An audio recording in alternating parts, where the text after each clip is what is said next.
what's up everyone? I'm Jeff Teague and this is AutoJeff Reviews. Today we're going to compare Toyota Tundra against Ford F-150 hybrid. And why exactly am I comparing this? This is not exactly apples to apples. And what I mean, this is a 2021 F-150 Lariat hybrid, right? Tundra doesn't have a hybrid yet, but it's about to. When we get the 2022 all-new redesigned Tundra, it's going to have a couple different power plants, including what we think is going to be a hybrid. But it's got some tough competition, some really tough competition. This may be the gold standard of what this may want to be. This is the F-150 Lariat model.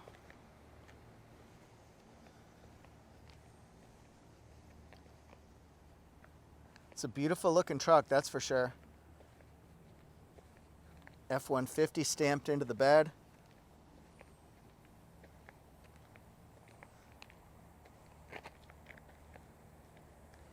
And again, the tricky part here is that we don't know what next-gen 2022 Tundra is going to hold as far as specifications. What do truck owners really want to look at, besides a really cool interior? We want horsepower, and we want torque, we want heavy payload and towing capacity, and we certainly want fuel economy. Can we get that with either one of these right now? This one right here, the Tundra, this is the old reliable, trusty, dependable. That's what Tundras and Toyotas kind of symbolize, right? 5.7 liter V8 engine. Think of the production here. 381 horsepower, 401 pounds of torque. It's a 6-speed automatic transmission. And then the Tundra right now, depending on the configuration, can get up to 10,200 pounds towing capacity.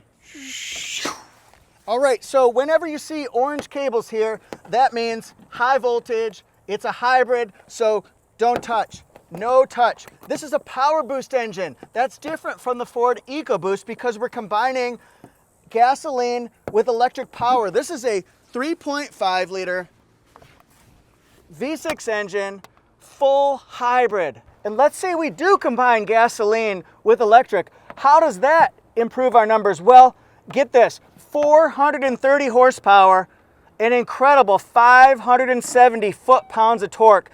This has the most torque of any engine in the Ford F-150 lineup for 21.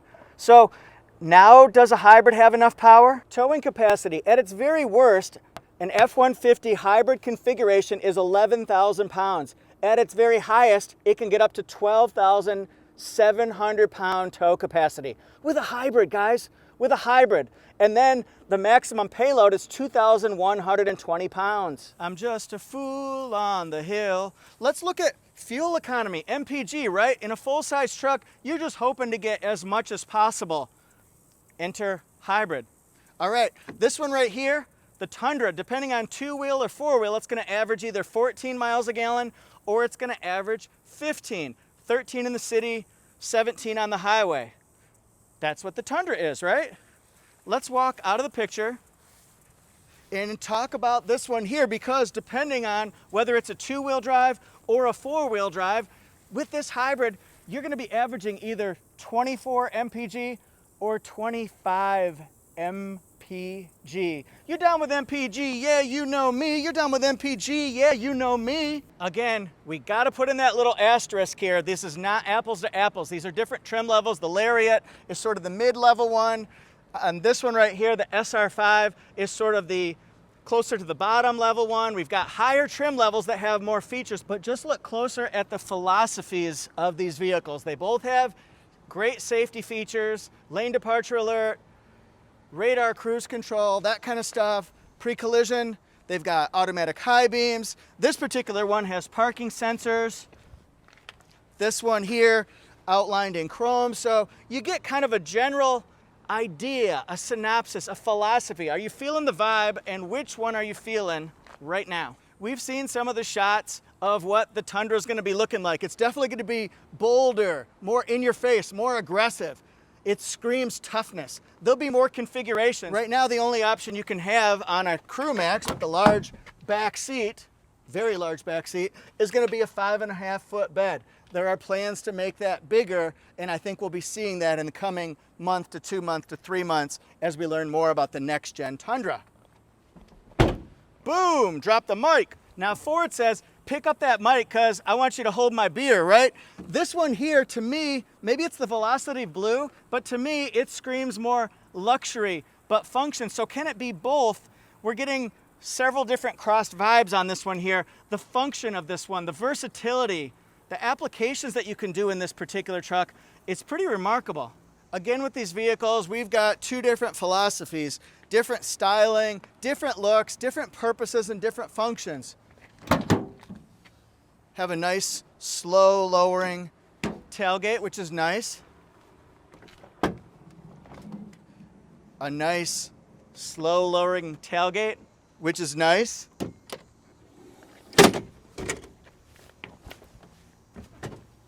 I'm king of the world. That's pretty cool, right?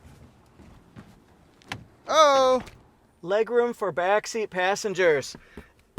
In the Ford here, got a nice amount of room here, nice seat back pockets, soft materials here. The seating is very comfortable. Have a decent amount of headroom here, although got about that much. I'd say that's about 4 or 5 inches, probably about 2 inches or so of headroom here. And notice we've got a benefit here. We've got panoramic glass. So panoramic roof, it opens up the first half, but the shade opens up to allow light in the back. Very comfortable second middle seat here. And this is with the seat more forward. This is set for me 5'8", so I have a ton of room in this area here. We've got the grab handles, the oh bleep handles on both sides. Also, we've got some rear air vents, heated seats back here, circular port, got a grounded 120 volt, 20 amp outlet, and then 2 different USBs. In comparison, Tundra is known for just having a very spacious back seat. A little bit more headroom, I feel. The seats are very comfortable. Little bit of, I think this one might have a little bit wider middle seat. So much legroom though. Very comfortable. And then let's take a look at the interior. Nice big tall windows. You don't have an issue with visibility in this vehicle. We're going to do a scan of all the features and things like that as well. Let's just take a look down. My eyes are just drawn to this screen right here. And you know what? There are a lot of buttons to push, a lot of things to figure out. If you just recently bought one of these, or if you're researching it, yeah, there's a lot to learn. There's a lot to like, but I'm figuring it out one by one, and it becomes a little bit more elementary. We're gonna look at the interior a little bit closer. You can see the side turn signal here. It does have blind spot monitor in this nice corner. A touch keypad is certainly a nice touch, along with the smart open feature. Yeah, it's a Ford. Got lumbar support. I also really appreciate this nice, wide, long area here. Pocket to put things. I can put my 40-ounce drink in there, which is kind of cool. And then we've got 3 different memory settings. I like the breakup of the brown with the metallic, with the black. Breaks it up real nice. The seats are very comfortable. I'll tell you that right now, player. It's got a leather steering wheel. Again, there are a lot of buttons and controls right here. They do many functions. It's a little overwhelming at times. And then this long information display.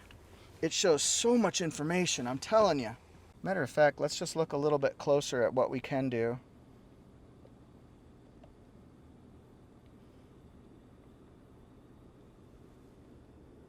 It can tell you fuel economy. It can tell you truck information.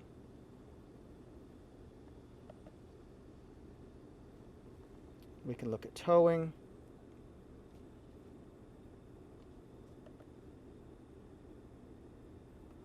navigation, phone, audio, settings.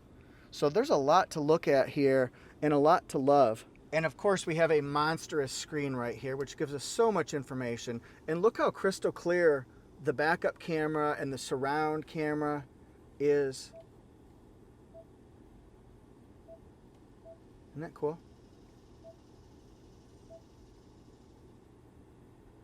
Impressive, right? Let's look on in here. It's got the beautiful sound system, B&O, Bang & Olufsen. It's banging. It's banging. Got a top glove box. And then we've got 120 volt here. So you can do work, plug in whatever you're thinking, and then watch this function. This is so cool. We're gonna push this little button right here. Down she goes. Down goes Frasier. All right, now watch this. So if you want to set your laptop there, if you want to do any type of work, you can do that. Me, I might put my Bojangles meal here, or my Chick-fil-A. Not that I eat that stuff, but I love it. I love it. Down here we've got extra storage where I put important things like my sunglasses, my keys. Heated and cooled seats. We're just looking at some of the features that people would consider to be important. And of course it has a large area in here that has USB capabilities as well that I'm using, along with a top tray and change. There's a lot to like about this interior, folks. A lot. Now look at this.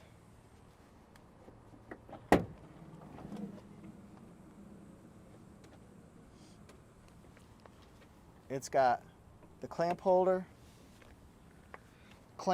and this tabletop serves as a workspace. You could put drinks here, small items that you don't want to roll around while you're working. And look, we've got the ability to measure. Everyone wants to measure at certain times, right? Got tie downs. And then to me, this is one of the most impressive things of all. Up to 7.2 kilowatts power. If you're working in any capacity, imagine the things that you could plug in while you're on a site, while you're at home, while you're at work. The capabilities and just the possibilities are endless. Then we're going to step up inside and see this right here. 2 air vents. Also, the seats come up like this. There's no under seat storage. And then let's go here. We've got the grab handles.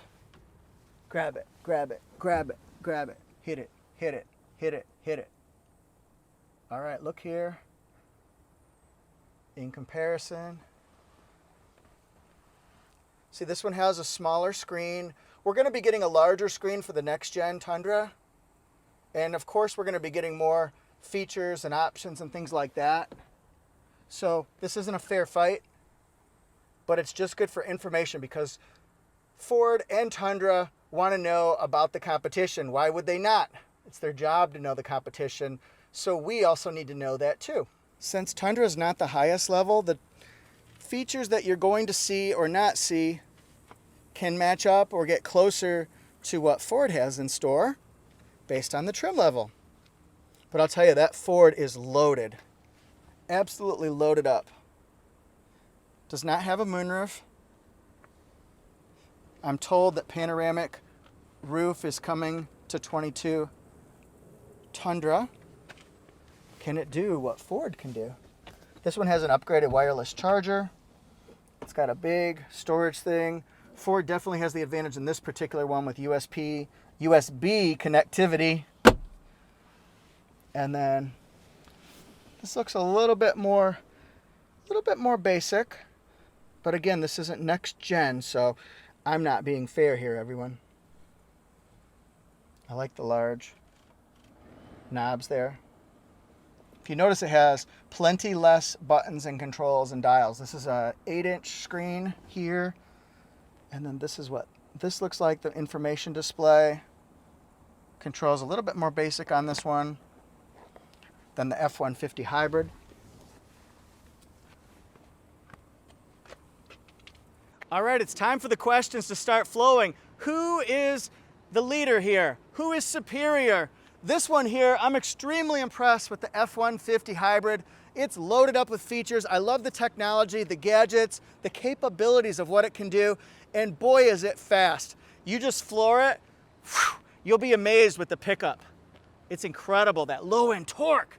And then this one right here, old reliable, old trusty, Toyota Tundra. What does it need to do to compete with F-150 hybrid? Remember, F-150, the best-selling truck of all time, right? Right? Against quality, dependability, reliability. I don't know who's going to win this battle, so you tell me in the comment section. This ought to be good. I want to know what ways F-150 hybrid superiority. What did you love about it? What did you like about it? What do you wish was changed about it?